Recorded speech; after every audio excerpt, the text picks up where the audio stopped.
Well, here we go again, man. Welcome back to the channel. And in today's video, we're going to be reacting to living off of $47K a year in Kailua, Hawaii. Millennial money. Now, I know I haven't uploaded a video in a while. I'm changing the direction of the channel a little bit, so bear with me. We hit 150 subs with me not posting a lot, so we're going to get back on the grind. But anyways, man, look, we're going to get into this video, man. Love watching what people do, love seeing, you know what I'm saying, how people make end meet on their income. So let's go ahead and get into the video, man, without me talking too much, man. Let's go ahead and dive into this video. I found myself probably at the lowest point that I've been in a while, having lost my company, having lost my mom a couple months earlier, and in a place where I knew that I just needed new energy. Let me pause real quick. I'm not going to be pausing a lot in the video. I'm sorry. We're on 15 seconds into this one, but I just want to say this real quick. I understand the attitude and the emotion to do something different when you lose a parent. I lost my dad probably about 4 or 5 years ago. And I understand that energy. I just hope that he keeps in mind that what they would want you to do. That's kind of the mindset I had. What would my dad want me to do? Would he want me to go left, go right, turn around, do something different, stay on the path that I'm on? Not sure what path he's on, you know what I'm saying, but I just wanted to put that out there, just something real quick. Decided to start looking up different places to teach. I started looking up schools in Hawaii. Luckily, St. Anthony's answered. They said, "We love your energy. We would love to have you. However, can you be here in 3 days?" I said, "Okay." 3 days. 47K.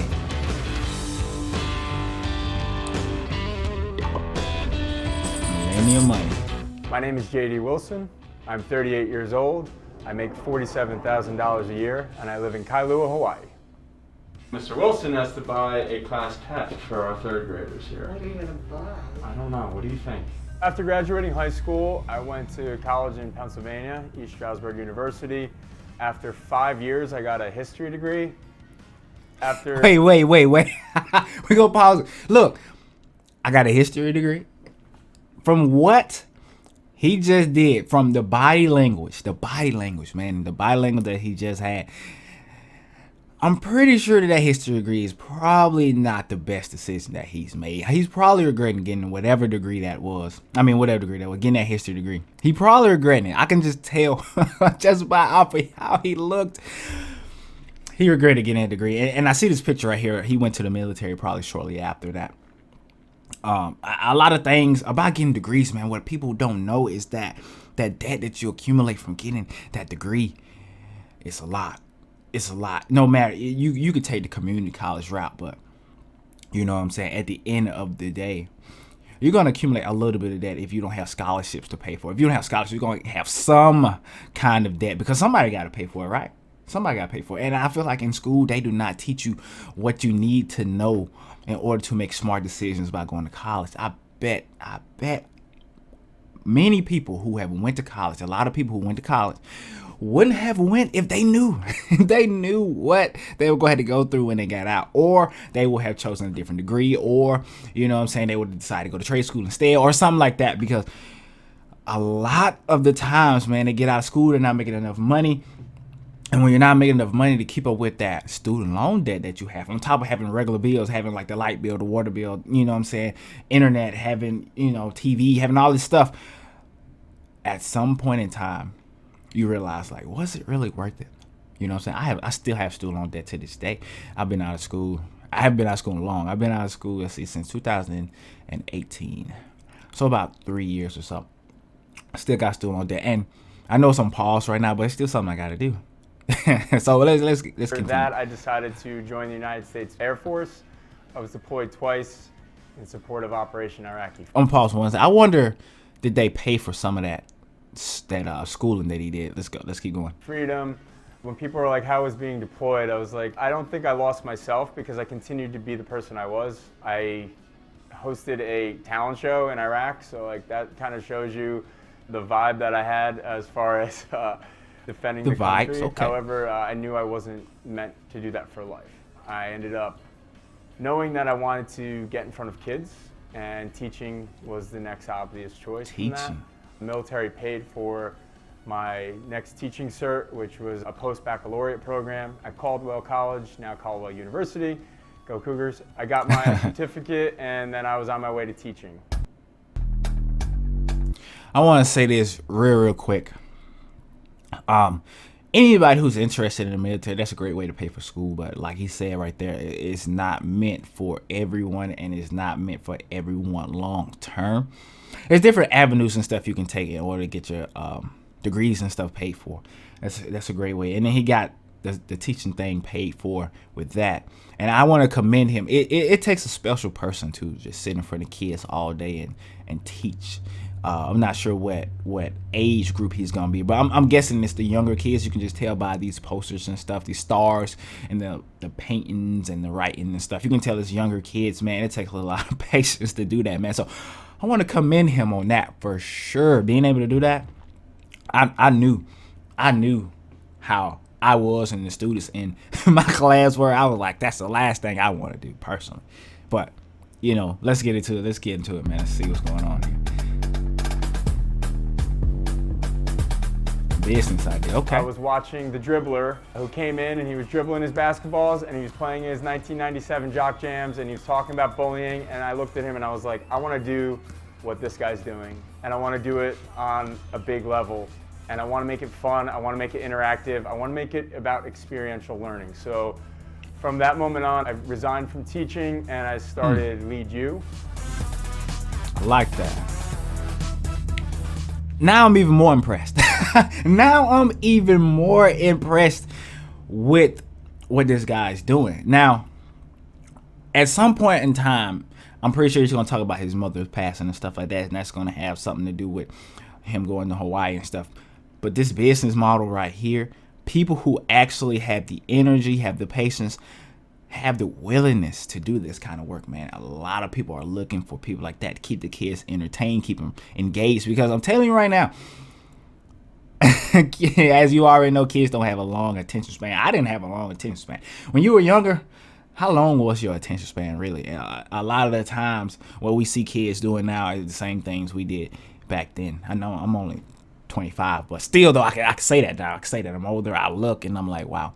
Even though they have like more avenues, technology is a big thing. They're very distracted. But we were distracted with different stuff like that. But it's just more distraction now. But anyways, let's keep going. We travel around to different schools and we host school assemblies, leadership workshops, and even professional development days for teachers.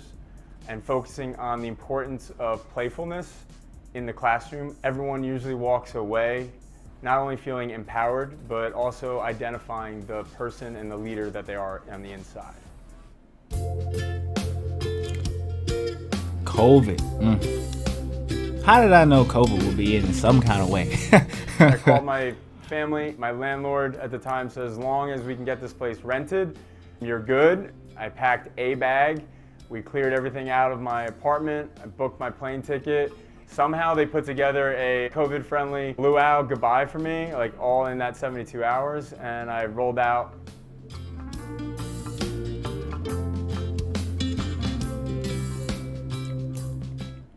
Okay.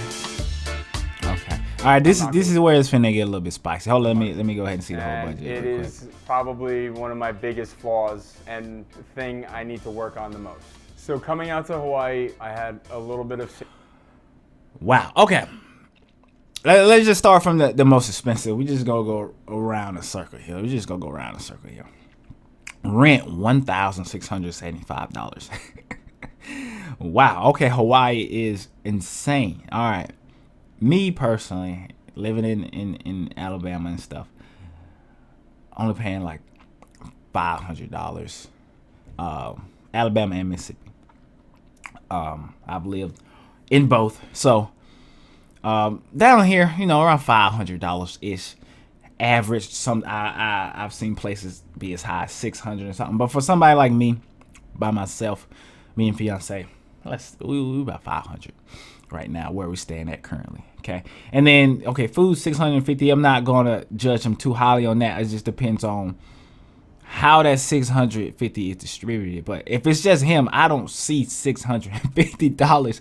I spend on both of us right now. She's still in school. Let's see. I spend probably around $450 for two people. Now he's one person. $650. That's gotta be a lot of eating out. There gotta be a lot of fast food. You know what I'm saying? Student loans $586. I told y'all in the beginning of the video that student loans was gonna play some part in that degree that he had. Cause he was like, I shouldn't have gotten I shouldn't have gotten this thing to begin with.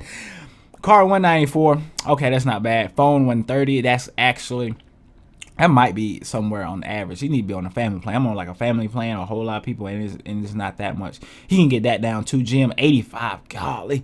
Gyms right here are like $30 or so, $40, $85 for the gym. You know what? I will say this though, investing in yourself at the gym, if you're going consistently, and if that's like what you have to pay over there in Hawaii, I'll be okay with him paying $85, you know what I'm saying, for the gym, if you're doing it consistently and you actually getting the benefits of going to the gym.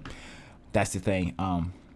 Could you like just save that $85 and buy equipment and all that other stuff? Yes, you could do all that, but you know what I'm saying, some people need the gym to stay motivated. So if that's what he got to do, then $85 for the gym is fine. The phone $130, I guess, is fine, but you know, maybe you can make that lower. The car is perfect. Just about the student loans. The student loans, the food, and the rent. Let's see how this adds up. Something ain't adding up that food, which dwindled very quickly, and my salary was cut directly in half. So other than being a third grade teacher, I'm also the poster boy for Uber Eats. Sometimes I spend up to $300, $350 a month with Uber Eats. I knew it. Now, he seems like a busy guy, but you can always make time to cook your food and prep it and save some money that way. And nothing fine with eating Uber Eats, but $300, $350, you know what I'm saying? That kind of money on Uber Eats, you gotta cut that. Which is enormous and slightly embarrassing.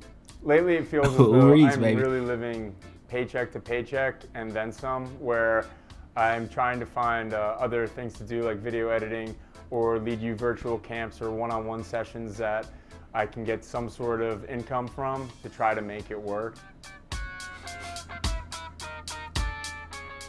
$2,500. When my car got here, I used it often. I got to go to North Shore. I was trying to learn how to surf and get better at that. However, unfortunately, going back very recently, my car was stolen. It was broken into, and essentially. I hate that. Look, I'm telling a little story real quick.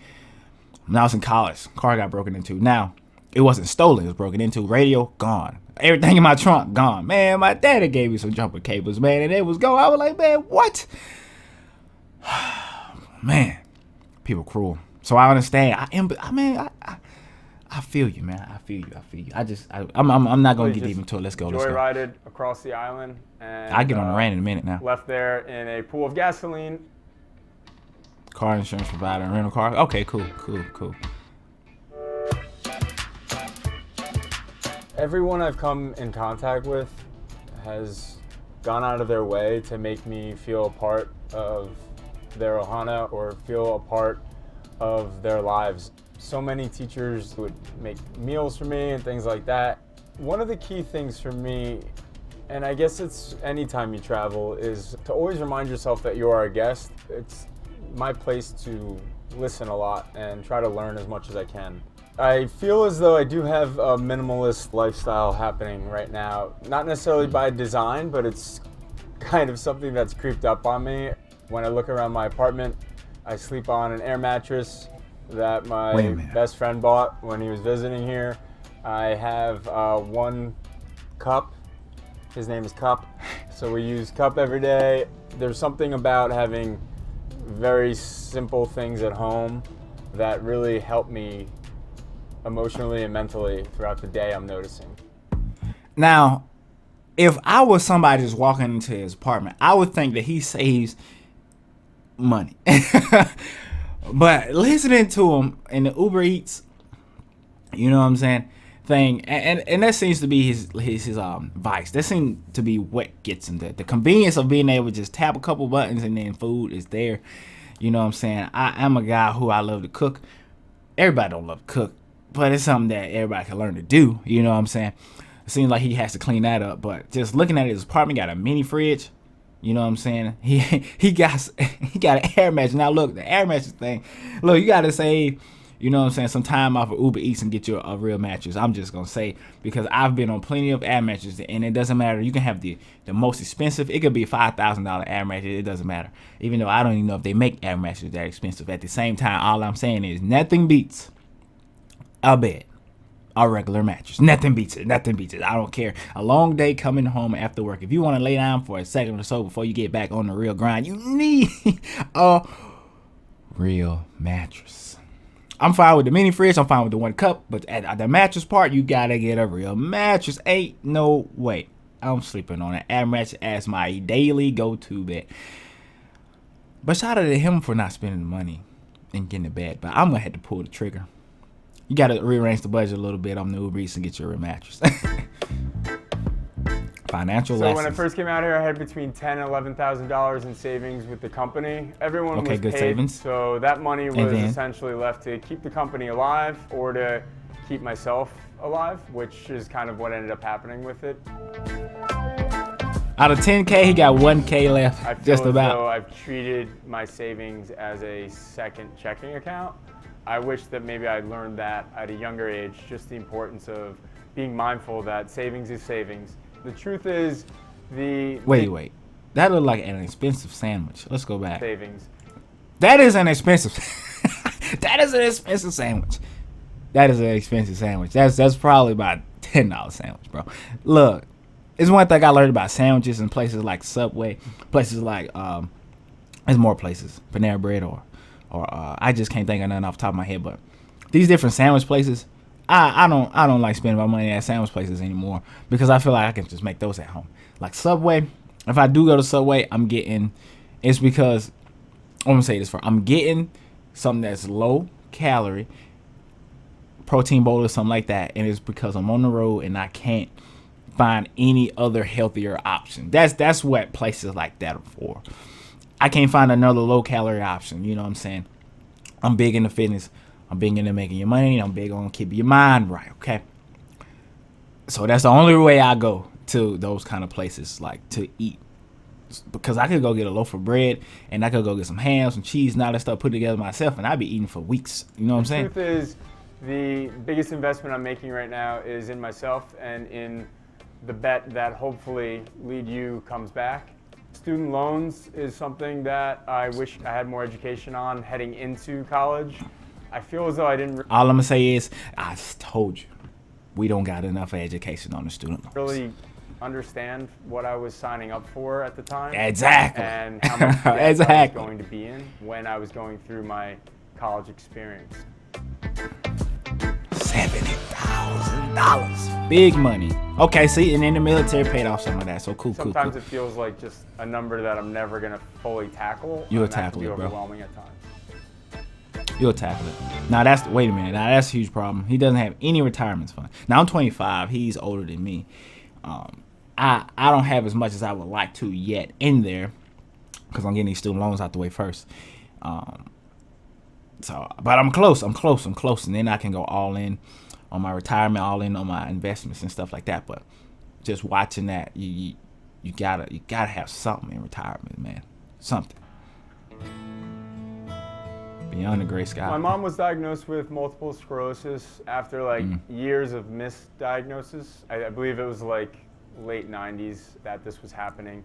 My sisters were off at college and I was still in high school when she kind of transitioned from having blurred vision to having trouble walking to walking with a cane and then eventually into a wheelchair. She was constantly going to different hospitals. This guy's the best. Oh, this person's the best. And she was going to New York, to Philadelphia.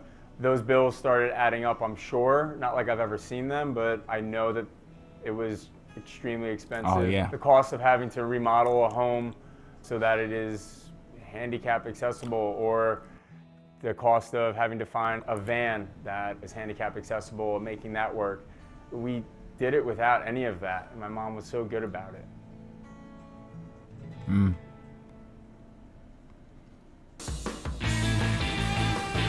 All right. I told them earlier that you make me wear exfoliating face masks at night for our date. I actually did say that. So what you're saying is that we're I gonna recently do moved to face New Jersey. masks Okay. tonight? Perfect. My main financial goals for the future are to establish a healthier budget, a more mindful lifestyle for myself, and to truly work on building savings for myself and the company as well. All right. I'm probably going to stop it right here, but I'm going to give my closing remarks and stuff like that. I want to say this, man. Keeping yourself together mentally, physically, financially is what this channel is based upon, man. I love watching people do what they do. I don't care, you know what I'm saying, if they black, white, you know what I'm saying, green, blue, it doesn't matter. I love watching people do what they do. Love watching people better they self, you know what I'm saying.